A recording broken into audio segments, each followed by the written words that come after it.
like not all superheroes wear capes. Oh. Sometimes they wear collars. Mm-hmm.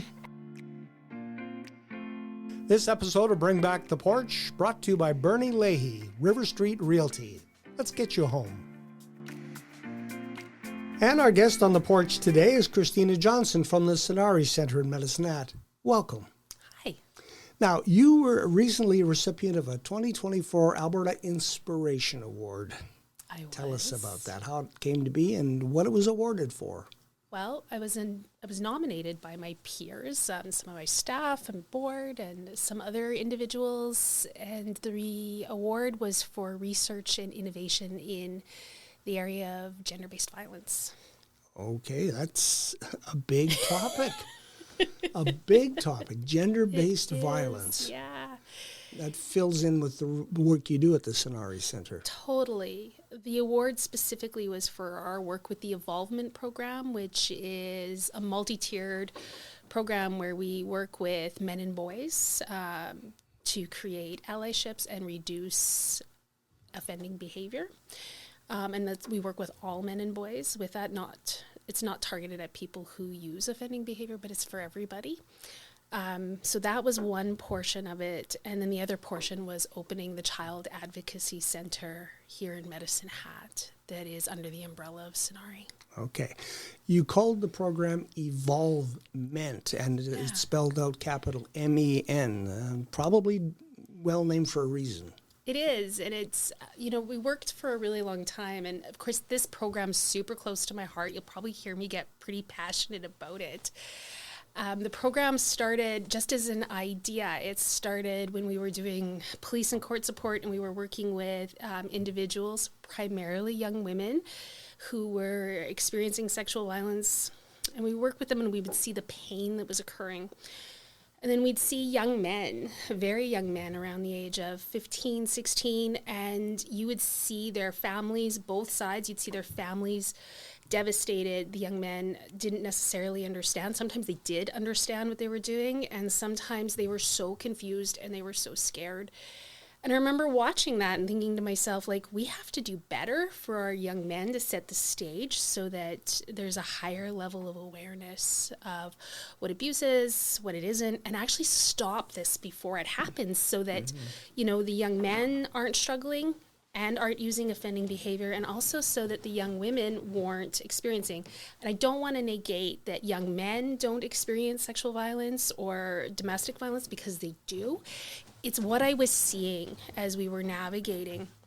So that happened, and I thought to myself, I was like, geez, we really have to do better then. And then that always stuck with me, how do we do better? And then, of course, I'm a mama. I'm a mama, and I have a girl and I have a boy. And, finding things for my young girl to do, for my daughter to do, was really easy. There's Go Girls programming, and there's so much programming about young women's leadership and young women's empowerment. And you know what? When I started looking for my son, other than athletics, there was nothing. There are very limited opportunities. And, thank goodness my son is an athlete. He played basketball all the way through, and I got to cheer him on. And he got some robust male mentorship that was really, really important to his development, his sense of well-being. Something that was very near and dear to our hearts as he was navigating his high school journey, his junior high journey. And I got thinking, man, again, we've got to do better. We've got to do better by our young men. And so that it started there. And then I started to sit on a provincial collaborative called Impact. And Impact is an organization of 300 gender-based violence or connected to gender-based violence organizations across Alberta. And we started talking about primary prevention, which was already planted in my brain. How do we do better? And so how do we stop this before it happens? And of course, as part of that, there was discussions around primary prevention, engaging men and boys as allies. And so from there, we started to do, and of course, this is percolating, and then there was a call. I always say I'm a percolator, right? I'm like a cup of coffee.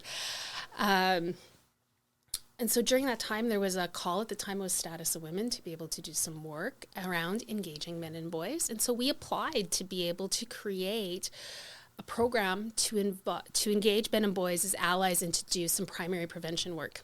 And what we of course, we worked with researchers, and we worked with men and boys themselves, and not academics. There were academics that were involved as per the research, but we actually worked with everyday Albertans.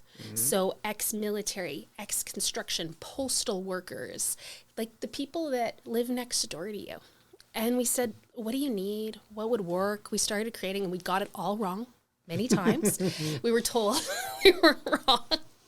And really worked with men as our partners, as guiding and creating this curriculum, which is, we have the Evolvement Circles, which men get together, men of all ages, 18 plus, get together, and they talk about men's mental health.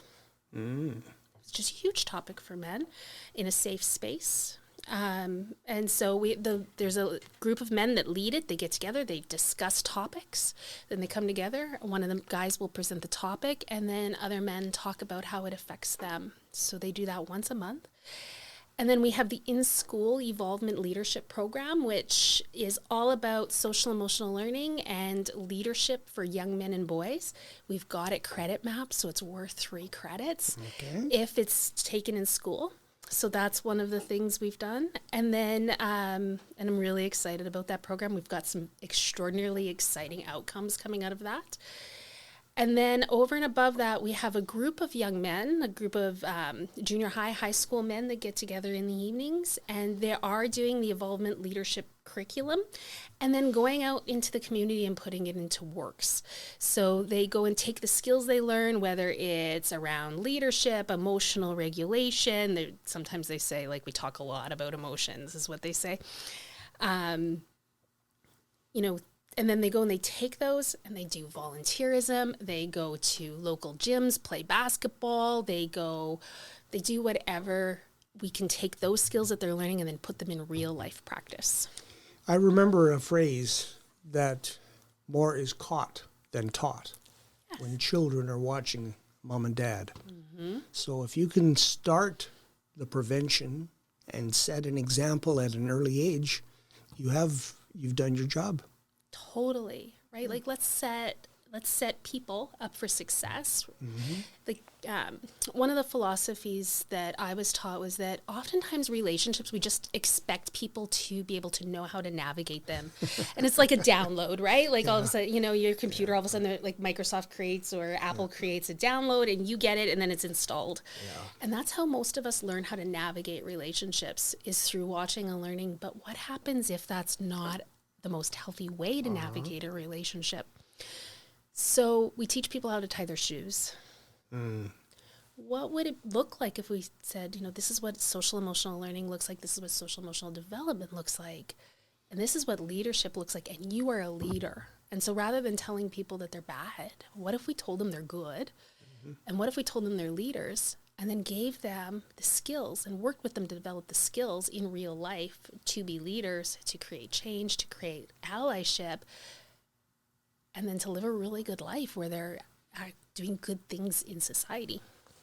I can remember when I was just, almost maybe 3 or 4 years old, my parents telling me, you never hit a girl. Never. Yes. Still in my head today. And I have never raised my hand, but there's been times when I was tempted. Sure. But that was planted in my head a long time ago.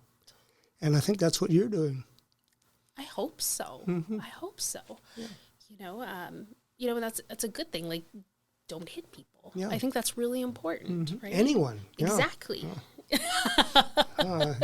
Got to remember to note that. Well, there's a difference between consensual use of force, UFC and stuff like that. That's consensual use of force, right? And then there's a difference between abusive behaviors. And sometimes I think we forget that.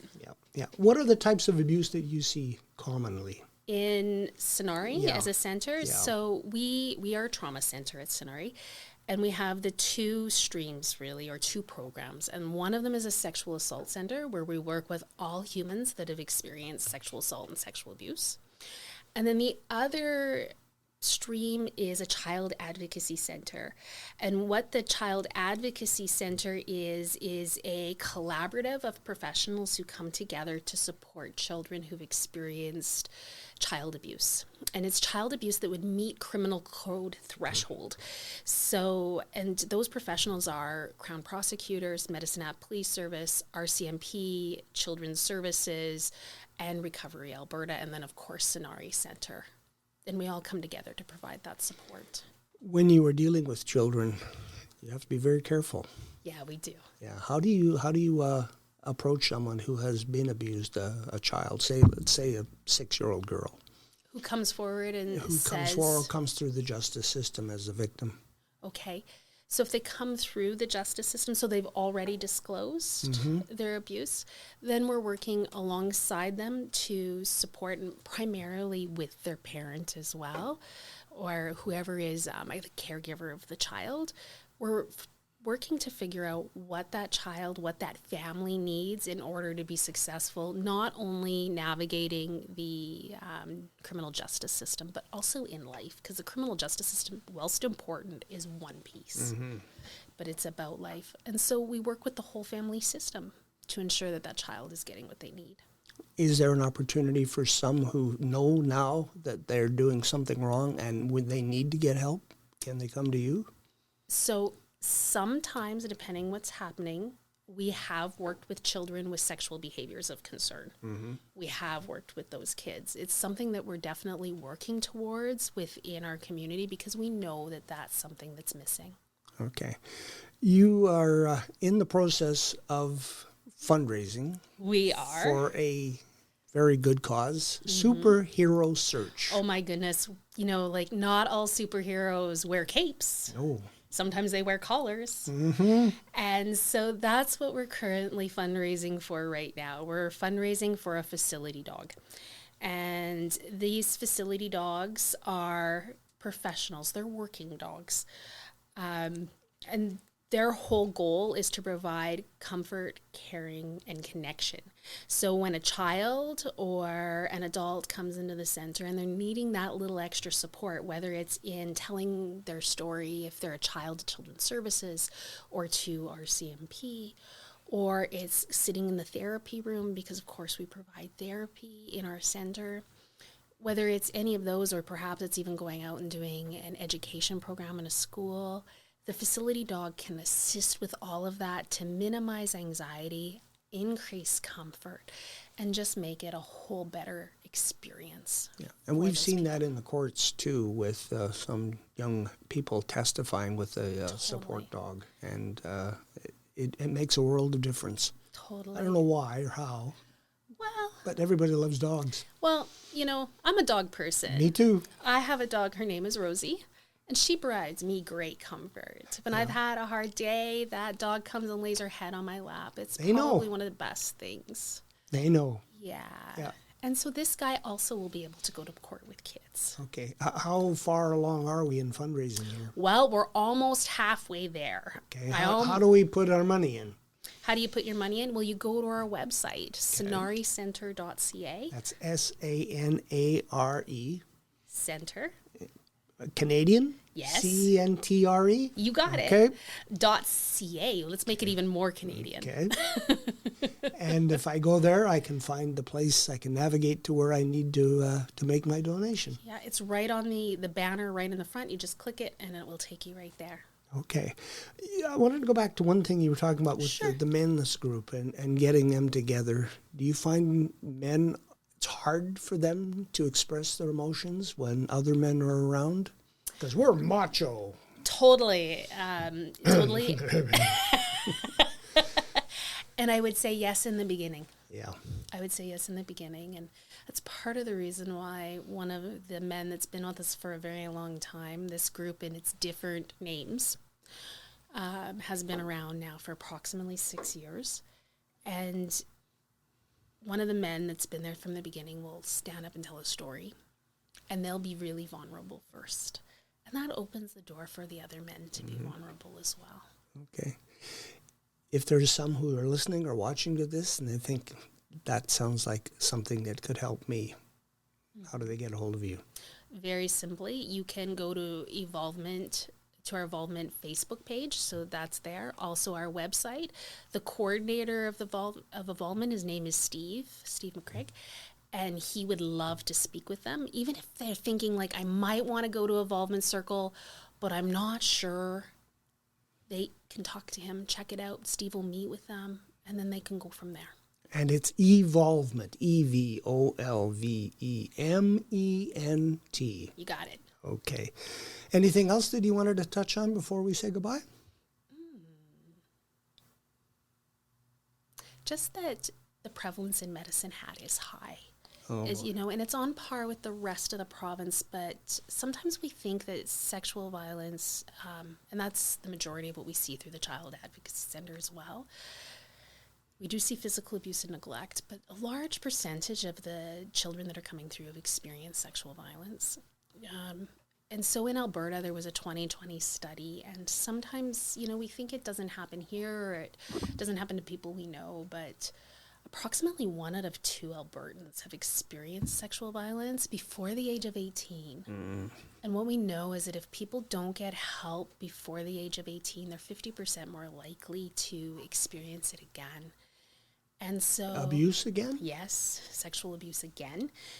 And so it's really important that if someone starts talking about their experience of violence, specifically if it's a child, like we always say, like rather than asking questions, because we can ask leading questions sometimes and that can create problems, the smile and the nod and the mm-hms is really important. And then telling whoever it is, child or not, that I believe you, it's not your fault. Thank you for trusting me with this. And I'm going to try to, if they're over the age of 18, I'm going to try to get you some help with this. If they're under the age of 18, I'm going to get you some help with this. And then going from there. But that first response is critical. We all know somebody who's gone through this, but that I believe you, it's not your fault. The blame game. Totally. Yeah. And minimizing that because they're so brave for telling their story. Yeah. How far back? I mean, you could have people who were abused when they were children and they're in their 80s now. Yep. Never resolved it. Never resolved. And believe it or not, we see lots of people that are coming forward for their first time in their 80s and are working through things. And, at Sanare, we support all people of all ages. And I think that's important to remember is that healing is a journey. And we're there to help. And Sanare's you don't have to go alone. No. We'll walk alongside you. We'll walk behind you. We'll walk with you. Sanare Centre. Christina Johnson, thank you for your visit. Well, thank you for having me. It's been a pleasure. Take care.